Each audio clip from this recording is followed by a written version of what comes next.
இந்த ஃபேஸ் வாஷில் இருக்கிற வந்து மெயின் பெனிஃபிட், ஸ்பெஷல் பெனிஃபிட் வந்து இந்த ஃபேஸ் வாஷில் ஈக்கிற அந்த ரப்பர். இந்த ரப்பரால் எங்களோட கண்ணுக்கு விளங்காது, எங்களோட கையால் ரப் பண்ணி க்ளீன் பண்ண இயலாத டஸ்ட் கூட இந்த சாஃப்ட் ரப்பரால் வந்து க்ளீன் பண்ணும். அப்போ நார்மலி ஃபேஸ் டேமேஜ் ஆகுறது, பிரேக் அவுட்ஸ் வர்றது வந்து ஃபேஸ் க்ளீனாக இருக்காட்டி தான் மெயின்லி.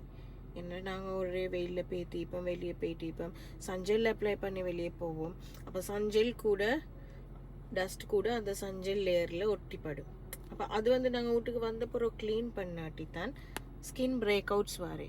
ஸோ இது வந்து ஜென்டலாக எங்களோட கண்ணுக்கு விளங்காத டஸ்ட் டர்ட் எல்லாமே வந்து க்ளீன் பண்ணும். அண்ட் அதர் பெனிஃபிட் வந்து கொலாஜன் இன்ஃப்யூஸ் பண்ணிக்குது. ஸோ கொலாஜன் இன்ஃப்யூஸ் பண்ணிக்கிறது மற்றது க்ளீன் பண்ணுறது மட்டும் இல்லை, இதில் இருக்கிற இன்க்ரீடியண்ட்டில் வந்து உங்களோட ஸ்கின் பிரைட் கூட பண்ணும். ஃபர்ஸ்ட் யூஸ்லேயே அந்த பிரைட்னஸ் விளங்கும்.